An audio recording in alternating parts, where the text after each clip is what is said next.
পশ্চিমবাংলায় মমতা ব্যানার্জির ইগোর জন্য তিনি সমস্ত কলকারখানা বন্ধ করে দিচ্ছে। তাই আমরা বিদেশে পাড়ি দিতে হচ্ছে, অন্য বিজেপি শাসিত রাজ্যে যে আমাদের কাজ করতে হচ্ছে। আমরা চাইছি যে আমাদেরকে এমনকি মমতা ব্যানার্জি ভালোভাবে অপমান করেছে যে আমরা ভিক্ষা করতেছি অন্য রাজ্যে।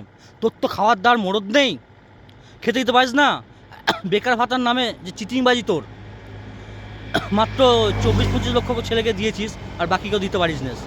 তোর সমস্ত কিছু চিটিংবাজি, তোর ভাঁওতাবাজি সব কিছুতে। তাই আমরা চাইছি যে তুই যখন 100 দিনের কাজ দিতে পারবি না, তোর মরদ নেই যতক্ষণ না বিজেপি সরকার আসছে। পশ্চিমবাংলার শিল্প করার মতো তোর কোনো মতই ক্ষমতা নেই, এবং আরও 5 বছর থাকলে যেটুকু শিল্প বেঁচে আছে সেটাও শেষ করে দিবি তুই।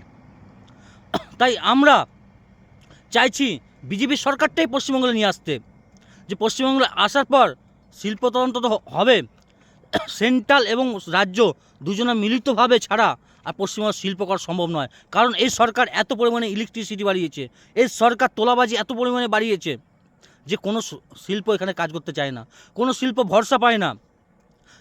যে একটা মানে এখানে যে আইনের পরিস্থিতি, ল অ্যান্ড অর্ডার মানে যেমন তৈরি করে দিয়েছে মমতা ব্যানার্জি, তোলাবাজি করে, দাঙ্গাবাজি করে, সেই জন্য তারা কেউ সাহস পায় না। যতক্ষণ না সেন্ট্রাল থেকে সাপোর্ট আসবে ততক্ষণ এখানে কোনো শিল্প আসবে না।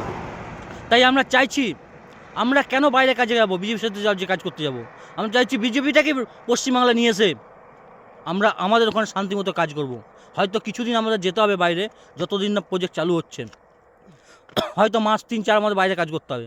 তারপরে ধীরে ধীরে আমরা কাজ পেয়ে যাবো। আর একটা শব্দে অর্থ শ্রমিকের মাইনে কত আমাদের পশ্চিমবাংলায়?